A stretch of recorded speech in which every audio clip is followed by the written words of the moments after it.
What is the most bonkers thing that happened to you or your work and your employer still expected you to continue your workday? Story 1. I was 9 months pregnant and having contractions. My general manager started working my shifts with me just in case I went into labor, though I had a planned C-section. He was a good boss. My general manager had gone to the store for cigarettes when my contractions started, and I was pushing through them because I knew they were Braxton Hicks. He comes back and sees this and sends me on maternity leave then and there. Okay, cool. I worked 6 a.m. to 10 a.m. that day. It was slow, so my general manager left.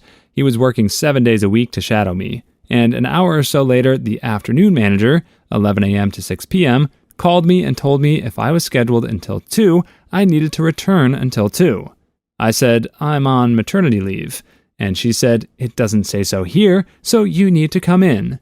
And I said, call the general manager, and hung up. I'm 35 weeks pregnant now and a waitress. I was sitting down to cut fruit. My area director told me I need a doctor's note to sit down to do it. First boss is a true boss in the other meaning of the word. That's how it should be. The other two, total jerkwads. I think this is primarily why countries like Finland, Denmark, Sweden, Norway, all the Scandinavian countries are ahead of us in this regard. They actually prioritize the well-being of the people that make up the community, rather than just the money. Over there, I think they get something like 2 years of paid maternity leave. Over here in the US, we get 6 weeks if you're lucky. Story 2. College professor, not a boss. In college, we had our final semester presentations that counted for 60% of our grade. I was on blood thinners at the time, and the night before my presentation, I had an accident in the home and split my head open.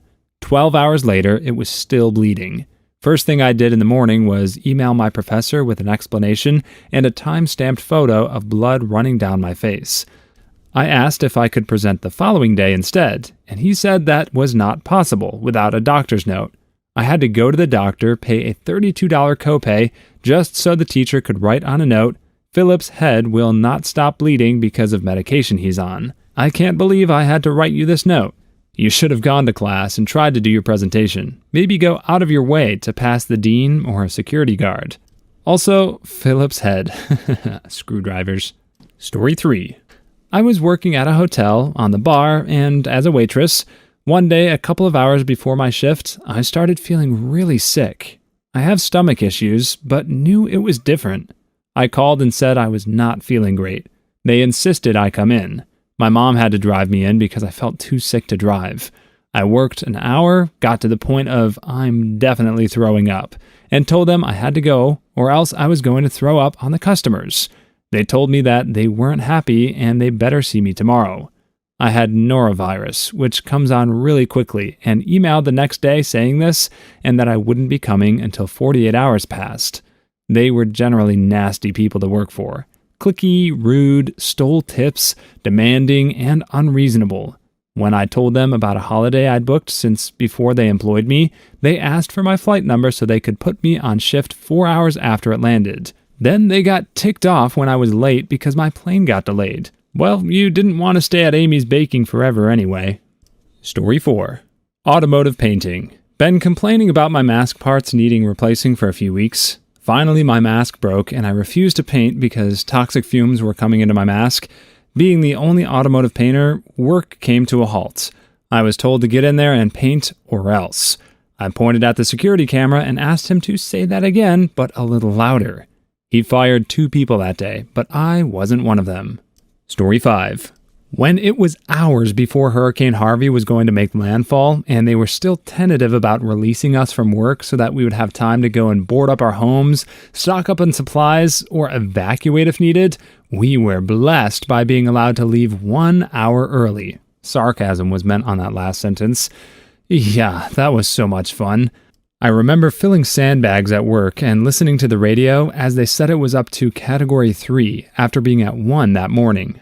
I was pretty worried I wouldn't be able to evacuate in time. I'd also just moved to Texas and had no idea where to go, which wasn't helped by my dong-head boss saying San Antonio wasn't going to be any better off. Good times. Story 6. We had temporary offices in an old college dorm that had been declared unfit for students because it had no air conditioning and there was no airflow in the place, even with the windows open. Plus, my window was directly over the air vent for the college dining hall, so I couldn't open it anyway. We were supposed to be out by the summer. Of course, that didn't happen. When the summer came around, the temperatures in the office were 85 to 90 degrees, with about 100% humidity and dead air. How bad was it? 2 of my coworkers had heart attacks and ended up taking early retirement. Back when I used to work in an office, this one guy just randomly fainted during a meeting. They ended up calling the ambulance, and as he awoke, the thing that was on his mind was the bill that he would have to pay for the ambulance. It sucks that that's the thing that they have to worry about the most. Story 7. At a factory, I sliced my finger open using a cutting blade that had been partially broken, resulting in the spare blade hidden inside it coming partially out of an opening. I grabbed the blade and started using the proper portion of it, but I had unknowingly placed my right index finger right over the exposed spare. I started slicing with the blade and cut a line down my finger from about the middle to the tip. Immediately started dripping blood all over. Called my boss over the radio. They ushered me into the nurse's office. They didn't want me to go to a hospital or any form of urgent care because I would have been an incident and reset the days since last incident tracker that people get bonuses for. I was young and let them pressure me into accepting that. So they wrapped it up tight until my finger looked like it had a cast on it and sent me back to work. It wasn't that deep, although it looked nasty. It probably could have used stitches. It healed okay, but I still have a noticeable scar. I work in OSHA, and this is why crap like bonuses for safe work gets me heated. It definitely shouldn't be allowed because it stops workers from getting proper protections and reporting injuries that could cause major problems. Story 8. I was working in the kitchen at a resort in the Rockies last summer. We had a pretty high grizzly population in the area, so when tourists came to stay at the resort, we had bear spray that they could borrow if they wanted to walk the trails around the resort. There was a new guy who worked at the front desk who was asked to show a couple of guests how to use the spray in case they needed to. So he slid the lock off and accidentally sprayed a big cloud of mace, and basically everyone who was eating and working in the restaurant got hit with it because the wind blew it inside. It wasn't so bad in the kitchen, but one of the waitresses got it pretty bad, and they asked her if she could finish her shift, and continued service as if nothing happened. Yeah, that makes perfect sense. A spray that's meant to take down a 500-pound animal isn't going to have any effect on a waitress. She can finish her shift no problem. Story 9. Working in a retail location for a large cell phone carrier, the expectations were always way out of hand. One experience jumps out in my memory. We were the only store in about a 30-mile radius, so we were slammed. All day, every day. It was spring, the rainy season for us, and we got a particularly nasty storm. Roads were flooded all over town. Dumpsters were floating down streets. Tornadoes were spotted 10 miles away. Half of our staff couldn't even physically make it to the store because of the roadways, and they received attendance demerits. I was the manager on duty, calling my area manager to beg to let me close the store while buckets of rain pelted the windows, lightning crashed, and power flickered. He said it wasn't warranted. He lived about 50 miles away. I'm sure he thought I was exaggerating. My staff were having panic attacks from the storm. People were in line for hours, and we were short-staffed. Ride it out or risk getting fired. Yeah, I left that job. Sounds like AT&T to me. I worked there, and 23 days into my employment, I went to the ER with a kidney stone. Guess who still got an attendance point? I never really understood this. If a storm is so bad that the workers are worried, why would any customer come to shop at the store? Story 10. Worked as a busboy for a now closed restaurant. I came in for my shift one time when they had roofers working on the roof. The section of roof they worked on was all terracotta tile, and they needed to remove it all to replace it. The upper management decided it was a great idea to have this work done during the lunch hours, and were open for those hours. Little did they all know, as there were cracks on the ceiling inside, and while the removal was happening, the terracotta tile dust was raining inside all over the guests and their food. Management still tried to continue restaurant service as usual, but the guests were having none of it and just walked out. I came to an empty restaurant littered with tile dust, and we were expected to clean it up before dinner started. It took at least a month for my lungs to clean up that stuff because I was not provided any respiratory gear to clean up that mess. Story 11. Right after Hurricane Sandy, the bank I worked at had no power for days, so obviously we couldn't do any banking. Rather than just close, my manager insisted that the entire staff show up for shifts as usual, just so we could sit in our normal seats in our uniforms and winter jackets to tell any customers who wandered in that we didn't have power and couldn't help them with anything at all. Just about every single person asked us some variation of, "Then what the heck are you doing here?" It sucked. On the bright side, you got paid for doing nothing. Story 12. Worked for a small graphic design company fresh out of school. They used cracked software, didn't really pay anyone, and were generally shady, but I didn't really think anything of it. Until the FBI showed up. Apparently they also didn't pay their taxes, and so my boss was taken away in handcuffs and the office was closed. Or so I thought. Our boss called our creative director from jail and told us to work from this shady motel room he set up to finish up the assignment or else we wouldn't get paid. Nobody showed apparently, as we all decided now would be a good time to look for new opportunities. Story 13. The air conditioning broke down and people started passing out from the heat. But they let us take our ties off, so that was generous. I worked at a restaurant when the AC broke. It was 85 degrees Fahrenheit plus for a week or more. My manager told corporate to get someone to come fix it, and they did frick all. Finally, a customer complained to the corporation that the restaurant was too hot, and they fixed it the next day. Story 14. Was a welder in a factory. 5 minutes after I got back from lunch, a nice bit of slag somehow made it under my glove and burnt my wrist.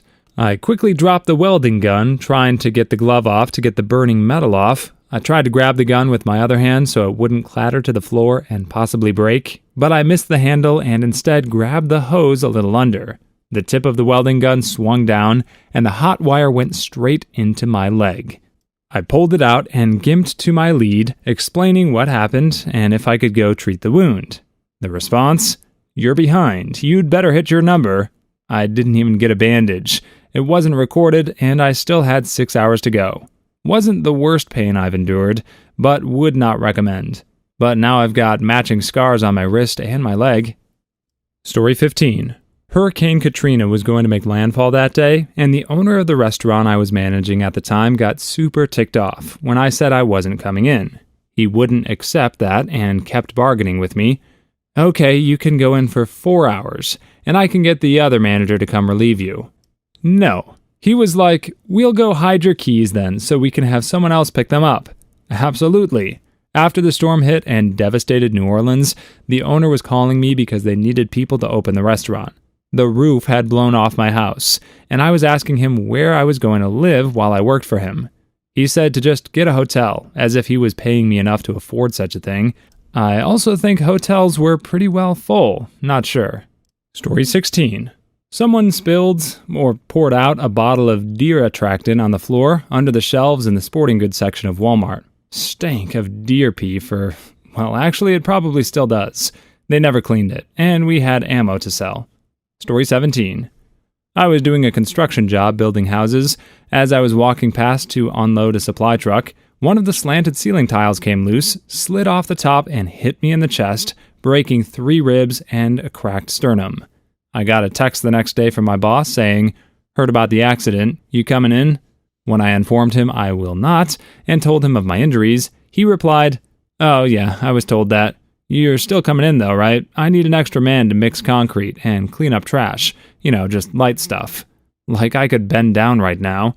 So I again told him no. Even if I could, I was still doped up from the pain meds they'd given me at the hospital. The final text was, "Right." About 2 hours later, I got a call from his wife apologizing and telling me to rest as long as is required, and her husband will just have to get off his fat butt and do his own work for a change. I found out he wanted me to work so he wouldn't have to, and all those "I have client meetings" and "I'm meeting with a supplier today" excuses were him just not wanting to come in so he could stay home and play video games. Story 18. The power went out at 8 a.m., but we weren't allowed to go home. We sat around doing nothing for nearly 8 hours, just in case the power came back on. Then our boss said if it didn't come on by 4 p.m., we could go home and the work schedule would be pushed ahead a full day. Power came on at 3:50 p.m. and we had to do our full workload. Story 19. When I used to work for Verizon, I was asked to work at a new store we had acquired as a sort of interim manager in order to get things set up and new people trained in. The person that was hired to be the permanent store manager was an odd individual. He was usually pretty cool when there were no customers in the store. When there were, however, he would struggle with getting customers' phones set up, understandable since he's new, so I would offer to help. After the customers left, he would call a store meeting. Don't help me unless I ask for it. Okay, sounds good. Next day, the inverse would happen. He'd struggle, get frustrated, eventually begrudgingly ask for help. Customers leave, and we have another store meeting. If it looks like I'm struggling, come and help. Fine. Repeat a few more times. Eventually one day I come into the store and he starts laying into me about how I act like I own the place or am better than everyone else, and how I intimidate the other employees, which was hilarious. We got into a shouting match, first and only time I had ever done this with someone that wasn't my younger brother, and it got to the point that my choices were either I decide to disengage and leave the store, or it's going to escalate into fisticuffs. I left and went to the gas station across the street to call my boss. I explained what happened and that I wasn't going back in there, at least not that day. He gave me a spiel about how disappointed he was, but begrudgingly accepted. The guy would be fired a couple weeks later for not being a good fit. Like, no crap. Fisticuffs. Story 20. I work in a restaurant. One day our oven broke, so we couldn't cook any food. The manager made us stay open as we could still sell salad without the cooked elements, drinks, and cheesecake. Total sales for that day were 4.59 pounds. That was the cheesecake the manager bought for himself. What in the name of Davy Jones's locker is a salad? Story 21. Working in McDonald's, I was supposed to do the overnight shift, but I was sick. Couldn't get out of bed and throwing up sick. Called that day, hours in advance, to say I couldn't make it in. I had been working there quite a few years, so they knew I was competent and would never call in unless necessary. I got written up because they needed me in because a freaking hygiene inspector was coming in that morning. I couldn't believe it. I quit not long after. I recently got chewed out for calling in sick with the flu. I work in a warehouse and bulk loading, bag pouring sugar directly into semi-trailers. Everything has to be GMP, so any sort of bodily fluid anywhere needs to be cleaned properly and any sugar gets tossed. I was vomiting and they still expected me to drive 45 minutes to stand on top of semi-trailers for 12 hours and watch sugar flow. Story 22. I was working at a fast food place and the pipeline going to the sewer broke, making water and sewage back up through the floor drains. I called the store manager to tell him we needed to close. He said just keep the water from going into the dining area. I told him it was already out there, having come up through the drains in the bathrooms. He let us close the doors, but made us keep the drive-thru open. So we're standing in sewage, making food for people driving through. That has to be a health code violation. Story 23. I was working at a pet store and was used to being bitten by the pets we sold. Hamsters, ferrets, birds, no big deal. This day, however, as I was helping a woman who had brought her dog in, it attacked me. Luckily, it was a smallish, medium-sized dog, so it didn't get in my face. But I had big, bleeding holes all up and down one arm. The lady never said sorry, and my manager told me to go back to work, get cleaned up, and come back out and ring on the register. So I did, with big blood splatters all over my yellow uniform shirt. Story 24.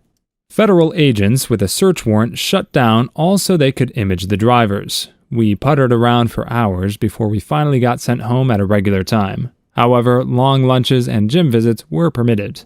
Story 25. My first proper job was part-time behind the bar in a football stadium for Americans soccer, and the catering company running the show was notoriously shite. One shift, there was an older gent at the back of the queue who just collapsed. The stadium marshals came running, started CPR, got a defibrillator out, the works. It looked pretty serious, and was all happening less than 15 feet from where I was standing. People were still trying to queue up for their pints around the entire scene, staring and just generally getting in the way. Then one of the marshals collared our manager and told him to close the bar so people would go elsewhere and they could do their first aid without having to shout at people to back off. His response? We can't do that. If we close now, that's half this section's taking for the day. And besides, I don't have the authority to close this bar. You'll need to talk to the boss."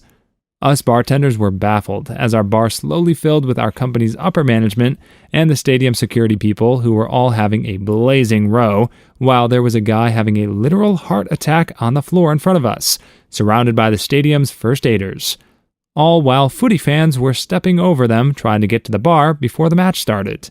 This was also the first time I'd ever seen someone get actual CPR done on them.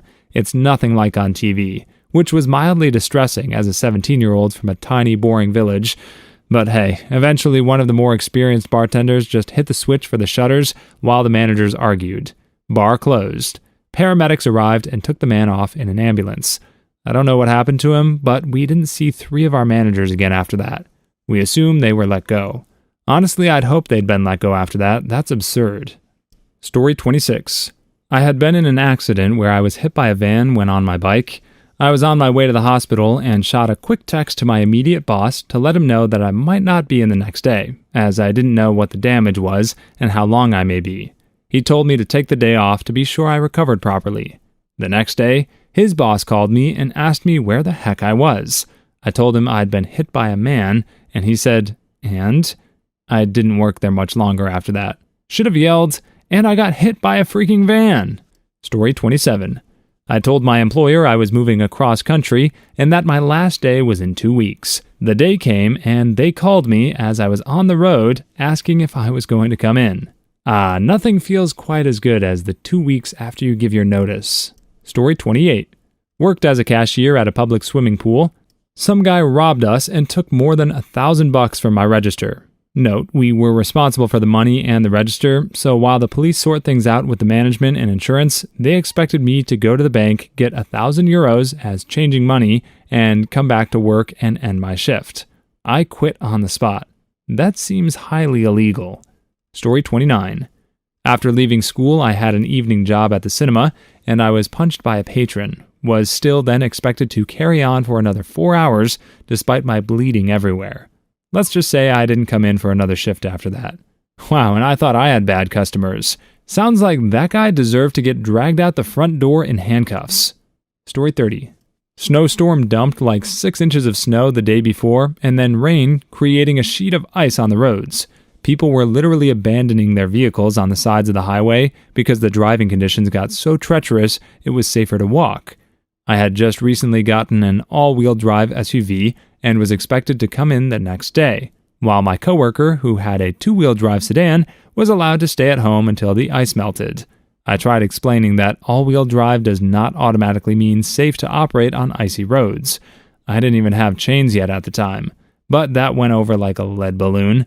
There's a saying in the Canadian Army that 4-wheel drive just means you can get all 4 wheels stuck. It's accurate. Story 31.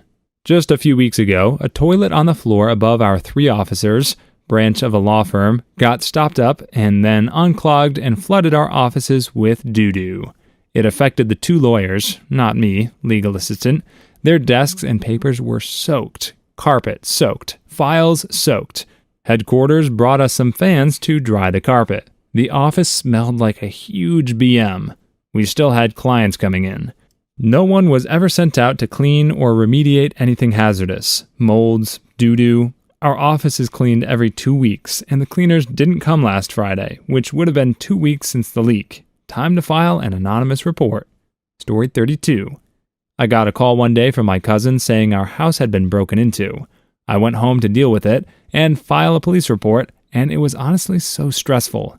My supervisor then rang me to ask what time I was planning on coming back to work later in the day because she had paperwork for me to finish.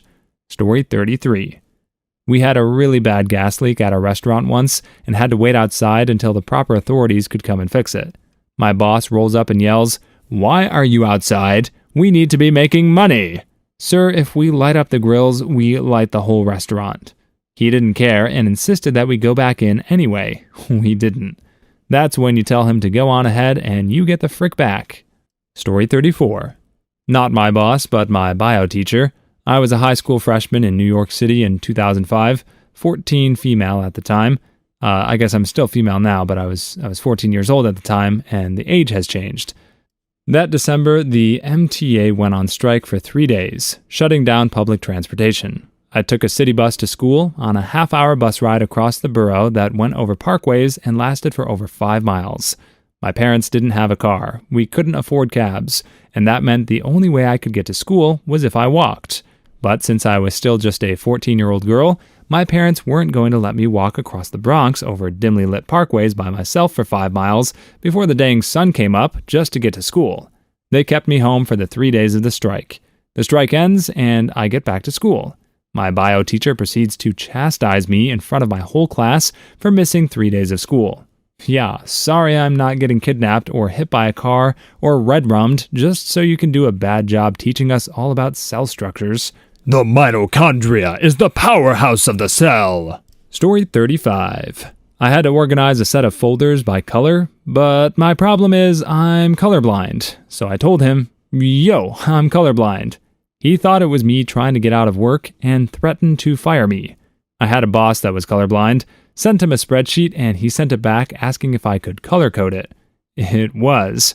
We had a laugh, and I changed the colors so he could see it better. Please leave your story in the comments. I would love to make a video on them in the future. Also, don't forget to like and subscribe.